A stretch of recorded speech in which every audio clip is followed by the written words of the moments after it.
Hey everyone, welcome to another episode of This Old Deck. So for this week's episode, we're still looking at, not surprisingly, old decks. We're still around 97, which I think the previous video we were looking at a deck from 97. We're still looking at Type 2 decks, standard as it would now be called. And we're looking at something called Counterburn, so a Counterburn deck from around 97. I have sort of explained things about formats and various other things in other videos, so I'm not going to repeat myself here, but what I will say is for these videos in the description I do always include the appropriate MTG wiki articles for the format, the different formats which I could potentially discuss, because there's quite a number that I'm going to flick around with. And at some point we'll get a run of a few more sort of casual format decks as well. I'm going to do a run of about 3 videos where I'm going to focus on what in the book I'm using, which in this case is the official Deckbuilders guide, which came out around about this time. And I've mentioned in previous episodes, but there's some interesting decks, of which I have featured one already in the section, which is a section called Theme Decks, and the subsection called Stunt, which nowadays would be referred to as Combo Decks. So I'm going to do a run of those after I've done this, just as a sort of heads up, and I've got some interesting combo decks that are coming up.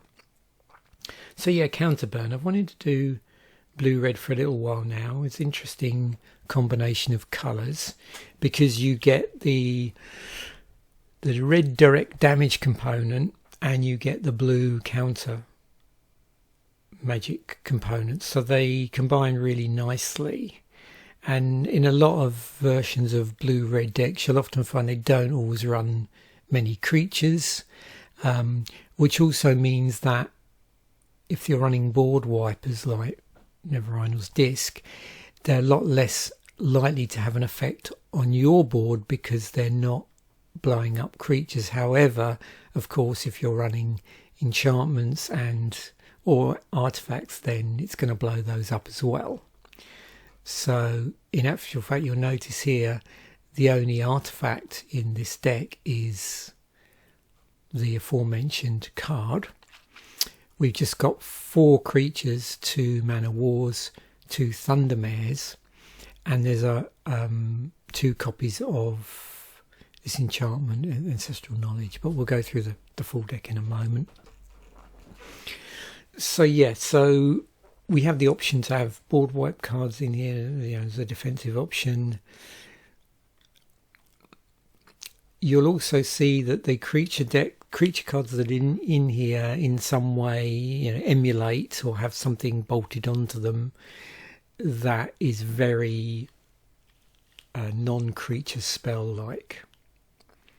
So you've got Mana War, which has Unsummon, I suppose, if you think about it that way, and Thundermare, which has this tap down, interesting enough.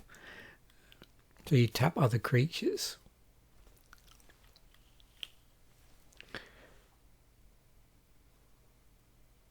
And you'll also notice that it's unaffected by summoning sickness, so you can start attacking out of the gate.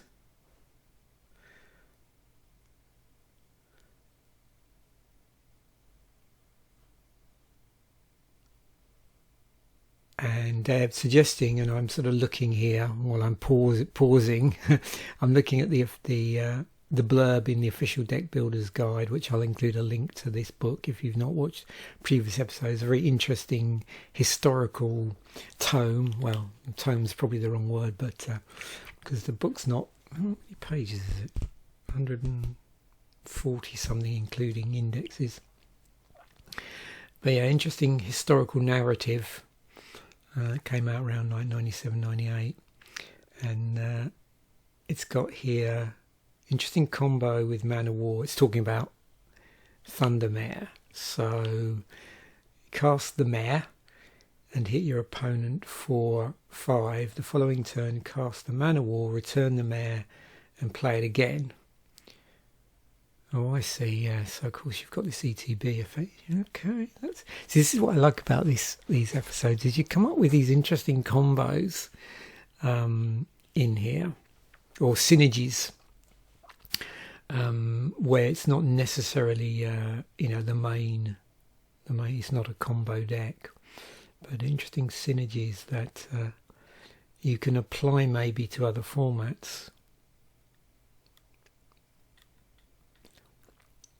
So you've got things like Fire Blast, which you'll see, Inferno, and you can use the Nev's disc, as it's often abbreviated to reset things. And the thing I've noticed about these, when you're playing any sort of blue-red combination, is you've really got it. I find these, one of the reasons I don't I like looking at them rather than playing, is there's quite a cognitive load on these. You've got to be really on the ball in terms of what's the current board state, what might be coming up. You don't want to waste counter spells on things that aren't crucial. It might be worth taking damage instead. How to best use your burn spells, where the burn spells have a duality to them, where you can either inflict damage to a creature or a player. So whether you use the burn spell for direct damage, or whether you use it as creature removal, and the sort of point in the game where you do that, it's dependent on the board state and the state of the opponent's life, and whether you're prepared to have your own life get whittled down. So let's look at this. We'll look at the deck, look at the sideboard. So we've got 2 mana wars, 2 and a blue. When it comes into play, return a target creature to owner's hand. Notice return target creature to owner's hand. So it's not a may. Just, whoops. What happened there? There we go. Yeah, it's not a may effect. Just saying. So bear that in mind. 2 Thundermares, 5 and a red. It's 5/5, unaffected by summoning sickness, and when it comes into play, tap all other creatures. So that's everything apart from it. Which again, if you're not playing a ton of creatures yourself, not such a big deal. 2 Ancestral Knowledges. 1 and a blue. It's an enchantment. It has a cumulative upkeep of 1 mana of any colour. So again, you've got to bear that in mind when you're doing this. When it comes into play, look at the top 10 cards of your library, then remove any number of them from the game and put the rest back on top of your library in any order. If Ancestral Knowledge leaves play, shuffle your library. So you've got this deck thinning effect when it comes into play. And so what this cumulative upkeep is doing, if you're looking at it, is like holding off that library shuffling until you're ready to shuffle the library. Because you've stacked the deck, top 10 cards of your library, then remove any number of them from the game and put the rest of them back. So you're sort of thinning out those top 10 cards, choosing which ones you don't want. The trouble is, of course, you've exiled them, so there's no getting them back. It's not as if they've been pushed to the bottom of the library. So once they're gone, they're gone. So quite a number of instants here. So of course these you can play on your own turn, on your opponent's turn, in response to various things that are going on, where the board state might change, and it's advantageous for you to interrupt, as some of these were called back in the day. Now everything's just referred to as an instant of these types, but we had both interrupts and instants. So 2 disrupts, single blue, counter target instant, interrupt or sorcery spell unless its caster pays an additional 1. Draw a card. We're going to look at some of these cards in depth as well, like we always do in this episode. 4 counter spells, so 2 blue, counter target spell, 1 final fortune, 2 red. Take another turn after this one. You lose the game at the end of that turn, so pretty crucial you're aware that you're going to be able to win the game when you play this in that final turn. 2 impulses, 1 in the blue. Look at the top 4 cards of your library, put 1 of them into your hand and the rest on the bottom of your library. Shuffle your library afterwards. So you can see there's a few cards in here that aren't necessarily either bounce or burn or counter, but are to do with, you know, stacking the top of the deck so you can get good draws on there. 2 incinerates, 1 in the red, 3 damage, but it has this additional feature where the creatures damaged by it can't be regenerated, but you can choose to either do 3 damage to a target creature or a player. Thunderbolt, 2 of those, also 1 in the red, deals 3 damage to target player or 4 damage to target creature with flying. 2 dissipates, 1 and 2 blue, counter target spell, remove that spell card from the game, so you're exiling the spell. 2 desertions, 3/2 blue, counter target spell. If that spell is an artifact or summon spell, put that card into play under your control as though it were just played. So it falls into those categories. Not only you're counting the spell, but you're stealing the spell if it's an artifact or summon spell. 1 Inferno, 5 and 2 red. Inferno deals 6 damage to each creature and player. So another, you know, reset card, but also it's doing damage to the player as well, including you. So of course be careful when you use that. Although the creature side of things, yeah, because we're running a fairly creature sparse deck, not so much of an issue. It's more the direct damage to everything. Land base, 23 land, 2 City of Brass. So this is how we can fix between the 2 colours. So when it comes in, becomes tapped, it deals 1 damage to you. So there's no option to generate colourless mana. If you do tap it from mana, you can tap it for any colour, but it'll do 1 damage to you. And then we've got 11 islands and 10 mountains. So Tempest was out around this time. So yeah. Oh, sorry, not Tempest, Mirage. I always get those 2 muddled up. Mirage was out around. Sorcery wise, 1 Earthquake. So this is an X spell, X and a red. Earthquake deals X damage to each creature without flying in each player. Fireball, X and a red. Pay 1 for each target beyond the first. Fireball deals X damage divided evenly, rounded down among any number of target creatures and or players. And then we got 3 Kerevex Torch, another X spell, X and a red. These are all sorcery speed. Interrupts the target Kerevex Torch, each cost an additional 2 to play. So it's got this sort of counter spell protection, I suppose, on it. Deals X damage to target creature or player.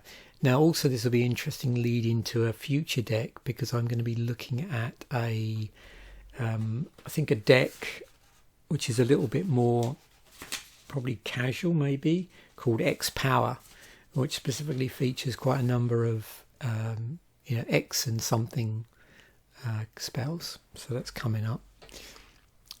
So yeah, sort of like a Urzatron underneath everything, but I don't know if that was a term that was used necessarily at that time. 2 drain powers, 2 blue, target player draws all mana from all lands he or she controls. Put all mana from that player's mana pool into yours. Interesting. I think we've looked at that card before, actually, but we are going to be looking at it. Hammer of Bogarden, 1 and 2 red, deals 3 damage to target creature or player. This ability is interesting. So for 2 and 3 red, you can return the hammer back to your hand, and you can only use that obviously if it's in your graveyard. So with enough mana, you can keep regenerating, I suppose, or recycling, or reanimating, however you want to think of it, this card. And then the sideboard, we've got 3 copies of Earthquake, which we saw already. We've got 1 copy of that mainboarded. Feldon's Cane, which lets you shuffle your graveyard into your library, so that's pretty handy, because with a lot of like one-shot spells, it's quite handy to be able to sort of recycle them. 2 Hydro Blasts, counter target spell if it's red, or destroy target permanent if it's red. Yeah, this is particularly useful if you find that whatever matchup you're doing, the games are going long, and you might be being in danger of being decked. 2 Mind Bends, single blue, change the text of target permanent by replacing all instances of one colour word or basic land type with another. 2 Pyroblasts, so very similar to Hydro Blast, but this is the counter target's blue spell or destroy target permanent if it's blue version. 2 Thunderbolts, which we've seen already. A Deflection in the sideboard, so 3 and a blue target spell with a single target now targets a new legal target of your choice. So it's interesting, you've got a couple of these in the sideboard that will mess with spells. Another copy of Never Arnold's Disc in case it becomes important to have more reset spells, and then another copy of Thundermare. So in terms of the sideboard, this is the only other creature spell in here, in a deck that's pretty void, or very small amount of creatures. So let's look at these cards individually, and we'll go down a few rabbit holes here. We've got this Mana War here, so it's been printed quite a few times in things, although you can see it did turn up in the World Championship decks for a couple of years running. It's pretty popular in tournament play for when it was legal. Yeah, so this is why I mentioned this, if you haven't realised already. If there are no other creatures on the battlefield, then Mana War enters the battlefield. Its ability must target itself. So it has to bounce something, and if it's the only creature there, then yeah, it bounces itself. What did I want to do? I didn't want to do that, did I? So you can see just the nature of the card and the sort of things it does. There's quite a number of cards in Magic's history that it's similar to. Some have maybe slightly different casting costs, slightly different power toughness.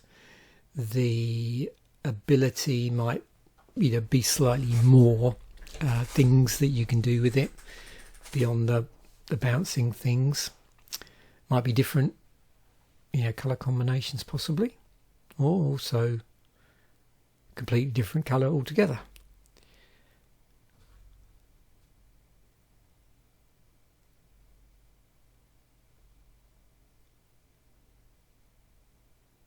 So you can see a pretty popular thing to stay, in terms of the bouncing side of it, things to have on a card. But as we saw there, not always exclusive to blue, but it's pretty common to have this in blue.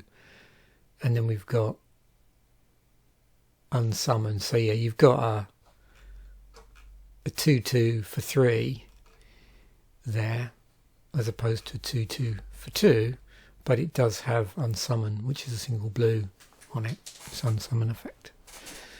So yeah, bounce spells, of which there are 475 in Magic that specifically do this. Return a permanent from the battlefield to its owner's hand. If we're thinking a little bit about Cube and synergies and stuff like that, this is being a bit laggy today, so I don't always go in here. Unfortunately, when you've got as many tags open as I have, it doesn't always quite go according to plan. So there we go, that's a bit better. Yeah, you can see the usual counter spells, the usual blue shenanigans that we're sort of seeing here.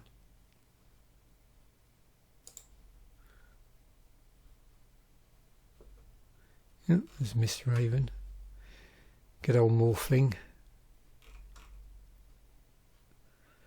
There is one version of the Unsummon artwork.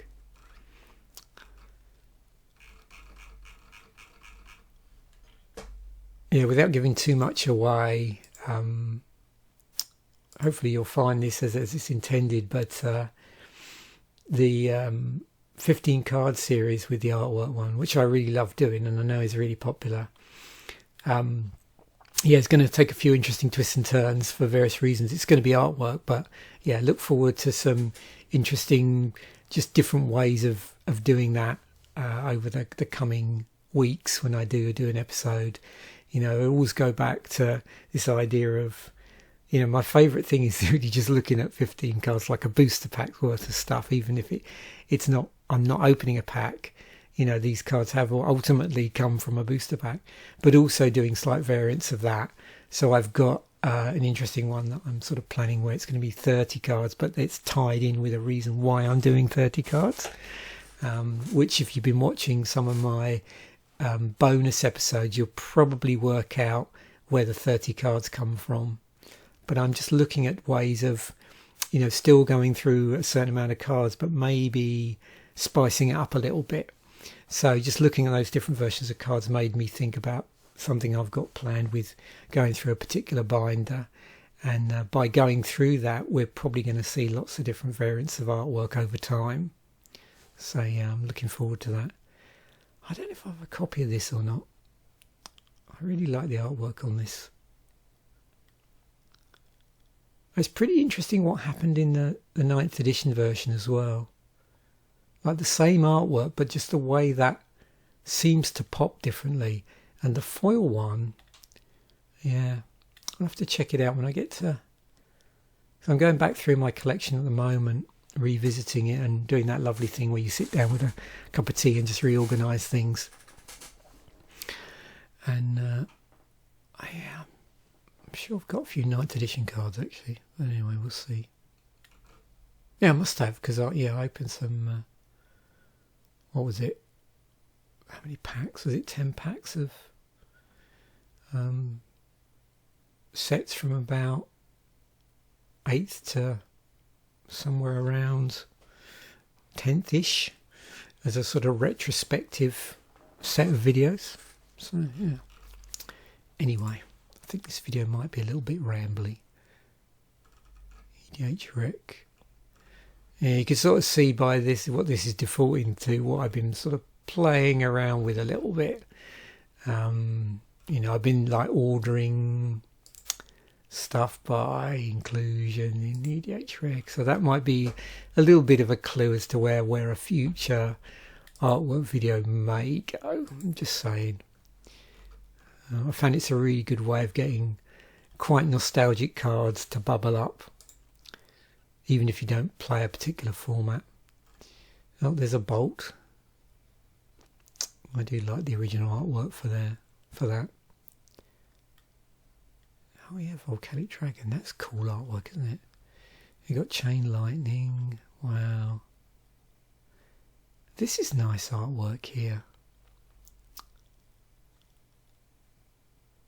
Has a bit of a like an old school look to it, but with like the full art in there. And it's interesting blending here on the rules text area. I think I've pointed out that before. Little things like that fascinate me, like the way they've sort of represented multicolour lands over the years in terms of the rule text area, and little touches like the inner borderings on some of the land, and if they do anything sort of elsewhere as well. It's always curious to look out for. And it's, you know, when you get up close to cards, it's when that you start to really notice those sort of things. Or stuff in the background as well. I was looking at the other day. I was looking at some, was it Eldrazi Monument artwork, and realised there's something in there that I hadn't even noticed before.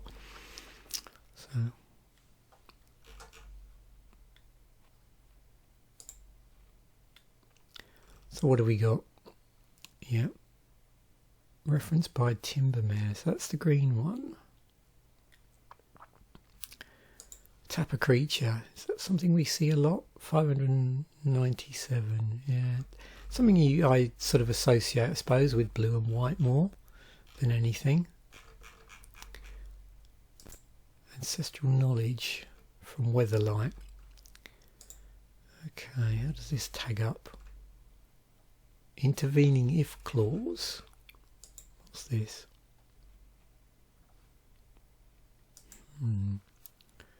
Similar to Hotfix. Yeah, I thought that might be an uncard. Storyline cards. I don't know if anybody's noticed on the modern storyline cards where you get it, they're normally marked up as such. But back then, it was more the case if you sort of knew the characters involved that you could associate it with the storyline. Yeah, leaves battlefield trigger. This has on it. There is an upkeep cost. So soothsaying here is look at the top end cards of a library and rearrange them.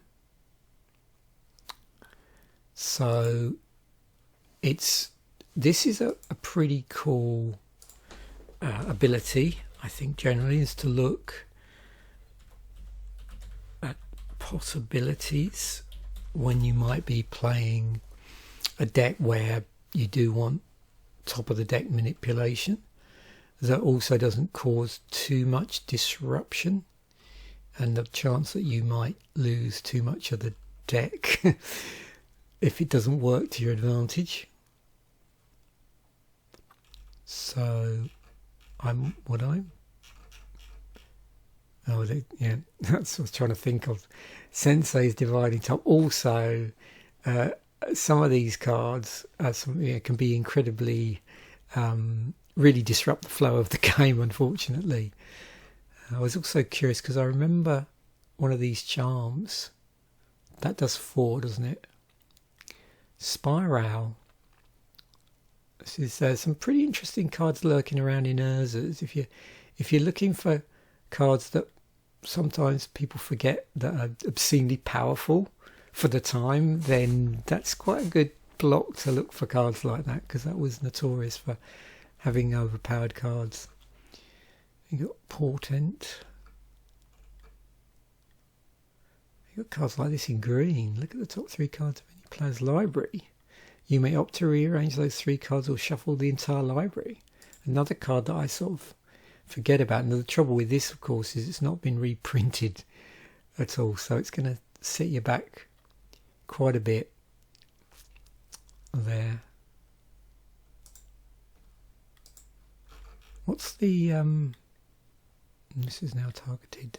If I go into the tagger... Yeah...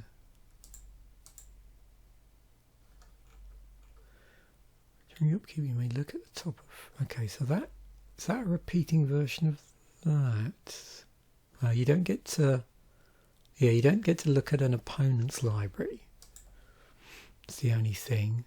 Yeah. Still pretty expensive.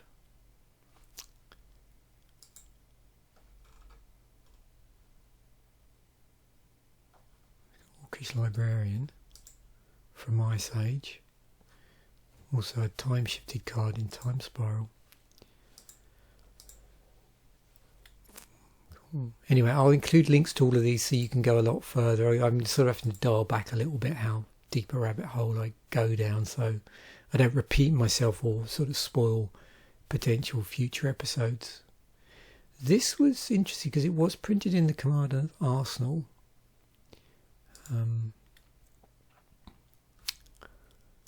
And yeah, I don't know if anybody found this, but these, I'm living in Nova Scotia, Canada.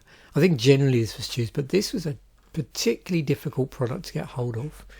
And it came out when they'd normally put Commander decks out. So they did the Commander 2011 deck. Then they put this out in the 2012 slot. They didn't put another set of decks out. They put this Commander's Arsenal. and then 2013 they went back to the decks again. But there's some pretty cool stuff here. Unfortunately, yeah, at the time it was pretty pricey.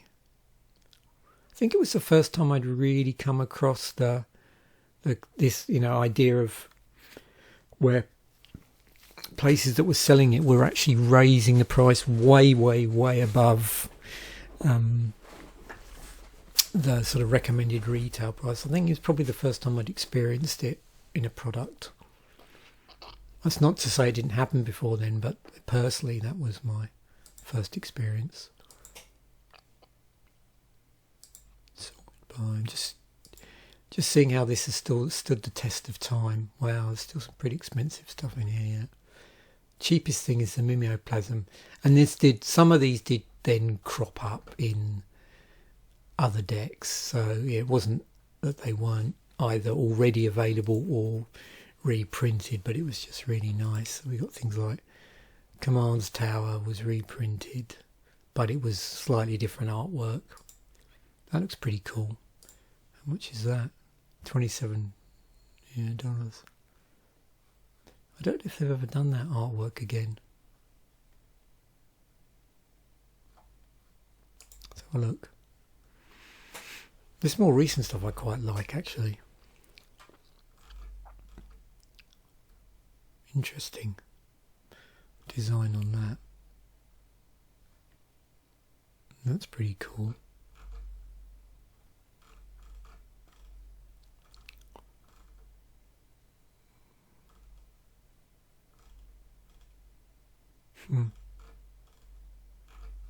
Oh wow, what's that from? Tales of Middle Earth. Secret layer drop. Wow. So many variants of this.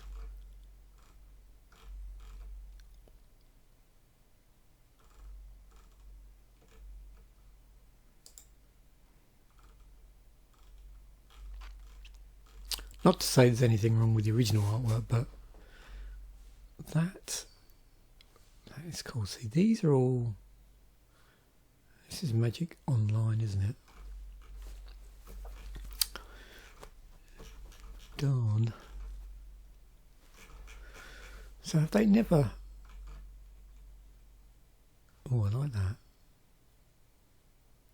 Oh, that was those Commander collections. I'd forgotten about those.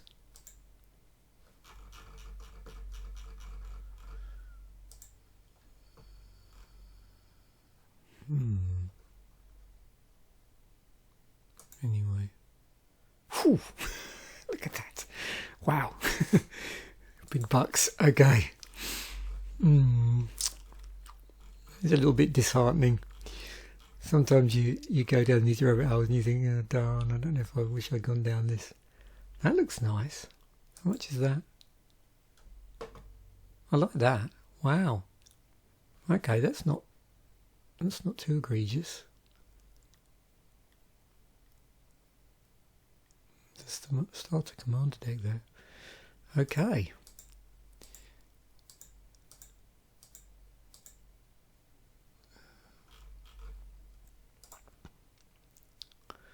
We certainly went off on a bit of a side quest there. So, yeah, we got a number of things this actually steals, which is pretty... Yeah, sometimes it's easy to forget about some of these theft cards. So it's actually, yeah, theft during casting as opposed to theft when it's on the battlefield.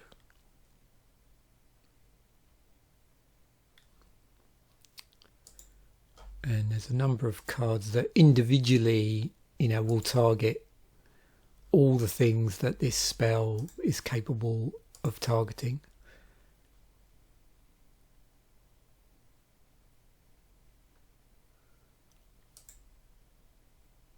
It's an interesting group of cards.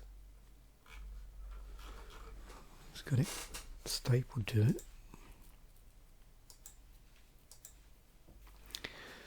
Final Fortune, Mirage, some alt artwork there. If you end up skipping the extra turn that is gained, you do not... Okay. That's an interesting rule. Oh, because you lose the game at the end of that turn. So if you skip the turn, or find some way of skipping, I don't know how you do that. I suppose, I don't know when they were printed, you know, there's certain blue cards that actually... Oh no, because if they end the turn, then it would trigger it as well, wouldn't it? Yeah. I don't know quite the card you could do that with. If multiple extra turn effects resolve at the same turn, take them in the reverse of the order that the effects resolved. In other words, the most recently created extra turn is taken first. So that's like a stack thing, isn't it? Okay. Is that fairly... Do we see that? What's that? So last chance is a tag that's used. So we've got extra turn. There's 60 cards that do that.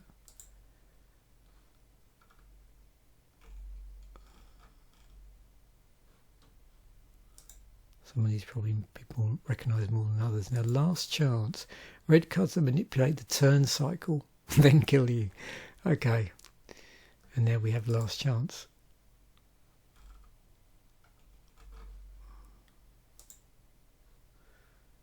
From Portal. Wow. That's interesting artwork.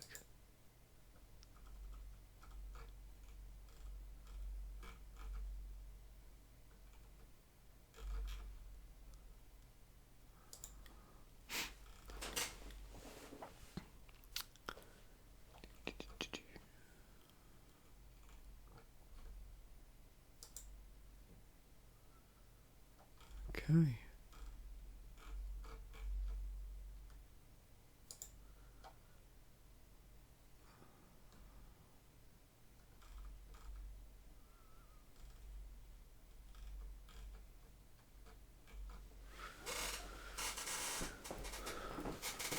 What's this? This is another way to uncover interesting interesting cards. Is just sort of start going down an artwork rabbit hole, and then you go off. You say, oh, that card looks interesting. Whenever any land target opponent controls is tapped for mana, tap all lands he controls that can produce any type of mana that land can produce. Wow. Okay.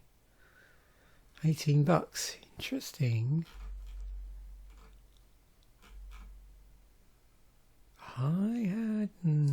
Yeah. It's a card I don't know. Which isn't unusual with this many Magic cards now printed, but yeah.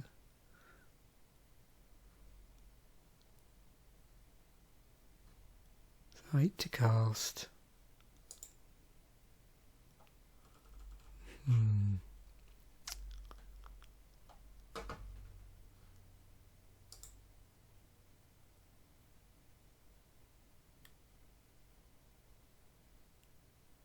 Trying to work out sometimes with these like high casting cost spells, there's various ways you can synergize with other cards that care about casting cost, because you know you're casting 8, it just sits there and then you pay another 5 to get it to be an 8/8, so that's pretty heavy investment. But like, you know, can you think, oh, there are ways in which I can maybe get this out another way, or you know, to synergize with the high casting cost. Inferno. Way back from the dark. It's funny how the later artwork, when was it? How was it printed originally? Yeah, so first printed in the dark. But to me, I don't know why this later artwork looks like it should be an earlier version, if that makes sense.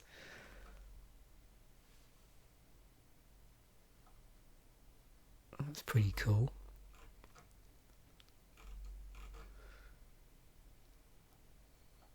Where does that come from then? Wow, it's a Magic Online promo. It's not been used elsewhere. This is if you've ever got any of these where you've got this old style border with the foil, they just look so cool. Just generally, I mean, I don't know if I've ever seen a bad one. Just something about the way it makes the frame pop as well. And this, when you actually see them, you know, in real life.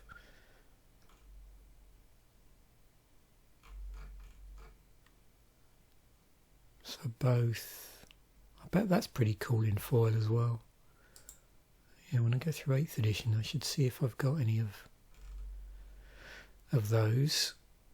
Looks like we've sort of turned this unintentionally into a bit more of an artwork episode, but never mind, that's how it often turns out with these. Can go anyway, so just so you know. Fire Tempest. Oh my. It's better than a Fire Tempest. And then it says similar to a Fire Tempest, okay.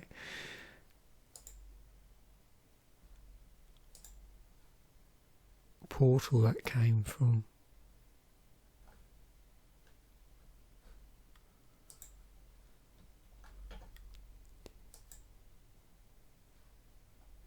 So Bloodfire Colossus has it stapled to it. Sweet. Doctor Who episode name, okay. Burn player each. And yeah, it's a symmetrical spell, so, you know, affects whole battlefield, so. Drain Power. Oh yeah, this was one that I was curious about. Target player draws all mana from all lands he or she controls. Put all mana from that player's mana pool into yours.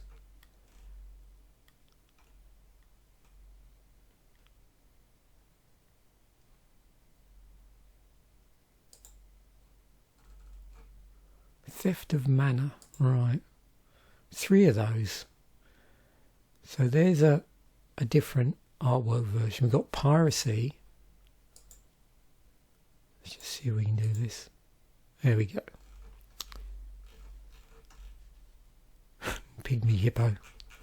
So if I do this by release date order, ascending, there we go, it's better.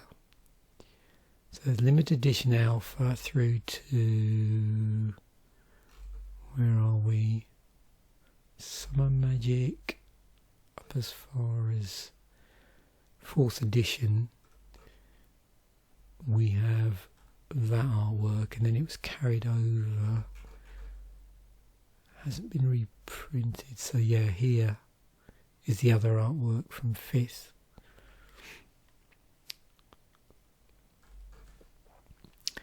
Piracy.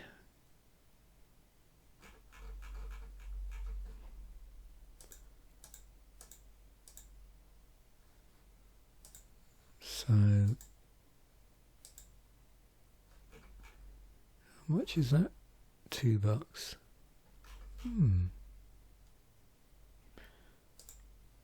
What else? Unique CR reference. Oh, there's an entire rule in the CR. So that's the comprehensive rules, isn't it, I think? Just to cover this card and no other card. Wow. Apocalypse Charm, 2 to cast, 2 tap, sack it. Bury all cards from the Homelands expansion. That's pretty specific and probably not going to come up much nowadays. Oh, Hats of Magic. There's a thing.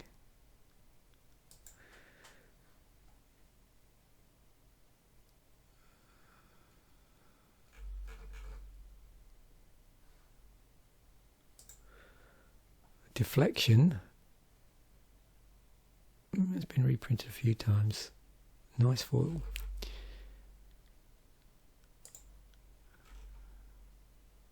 Interrupt. What's this? Similar to Imp's Mischief. So this is a black one. One on black. Change the target. Okay. He loses life. So mana and life. This is 3 in a blue. This is 1 on a black.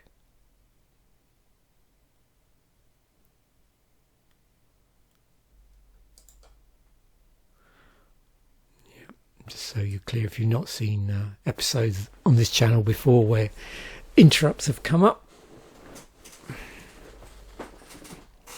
And you'll also notice on here, and I didn't really call it out, but you can see it's been errated, so all interrupts are instance, I believe. I don't know if there's any exceptions. There might be some weird stuff, corner case stuff maybe with certain cards, how they've redone them, but I don't know any off the top of my head. I've always assumed it's just a straight, you know, all the interrupts became instance, but it's quite possible there might be a few weird exceptions.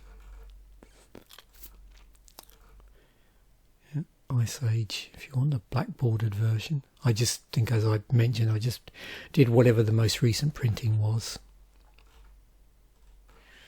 for the time frame. It's got a lot of rules there.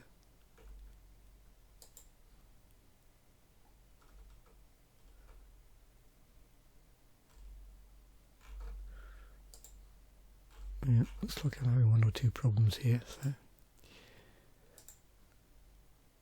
Felden's Cane, 5th edition. If you wanted the, if we do that, release date, ascending. There we go. Antiquities, $11.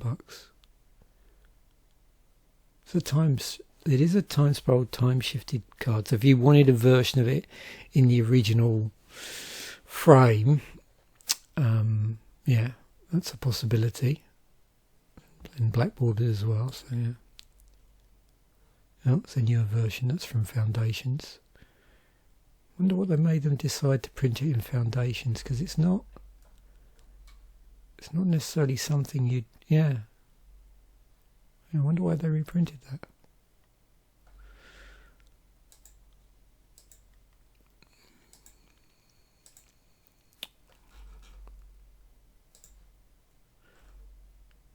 Restock. That's the term I was trying to think of. Affects the return cards from a graveyard to the library. So yeah, I'm just wondering, like, would there what other restock card? Because obviously it looks like they wanted to have a restock card for Foundations, so it would always be available in certain formats. But I wonder what made them choose that one, and whether there's other things that have been reprinted like that into Foundations that do that sort of effect.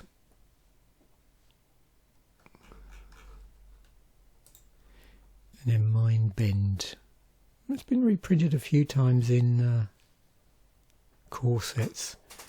Like the 8th edition version. This foil must be pretty cool. So yeah, 8th and 9th they did this old artwork. It's also been reprinted as part of the list, the original one. The Mirage one's pretty cheap, but yeah, cool.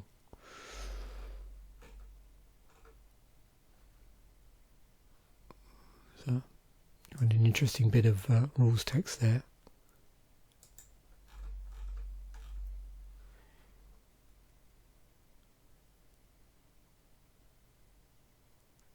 Okay. Good to clarify things like this, actually.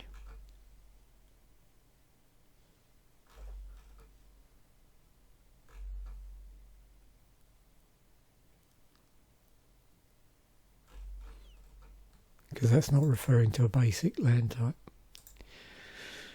Just in case anybody got any funny ideas. Changing that to Mountain Fish Jasonicus, or something like that. Jasconius, should I say.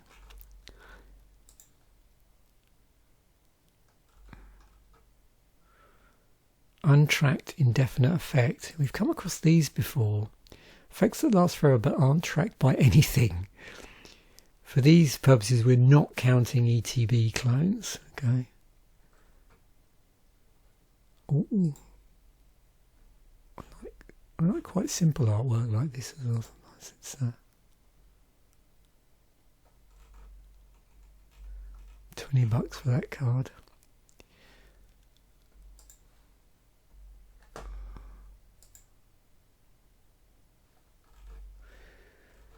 I miss sometimes when I look at these quickly from the corner, I'm looking elsewhere, I miss like read that.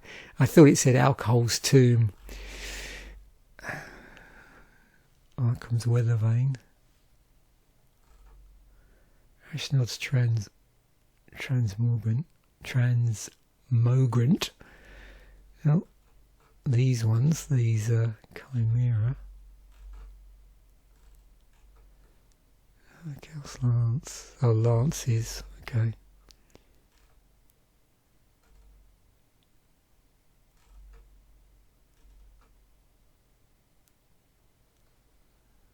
That's pretty cool.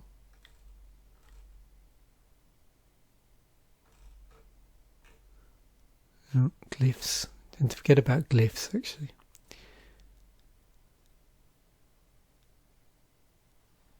Oh, some hidden stuff.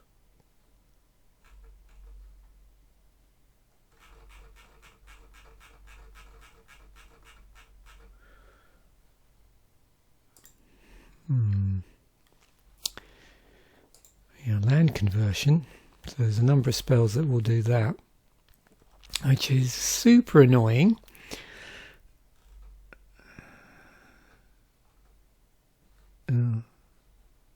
Glaciers. Yeah, I do really like this artwork on glaciers. So yeah, it looks like we've turned into a little bit of an artwork episode, but that's never a bad thing.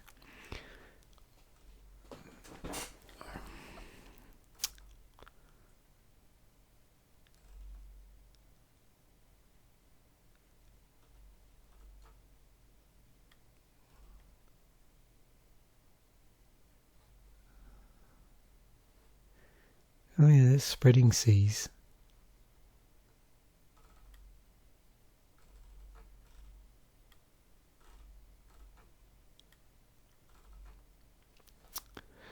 Unstable Frontier from, what would this be? Is it Conflux? Have trouble, yeah, Conflux. Yeah, I definitely will need to dig these out. That's, oh, I do like the artwork on this, yeah. Target land you control becomes the basic land type of choice until the next turn.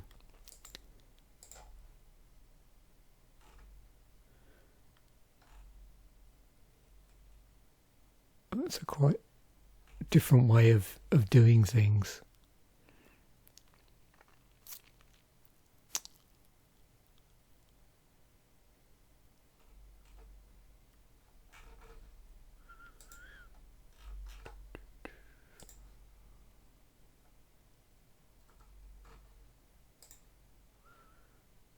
Similar cards.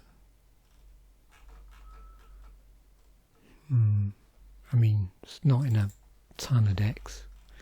There's obviously better ways of doing things, but even so,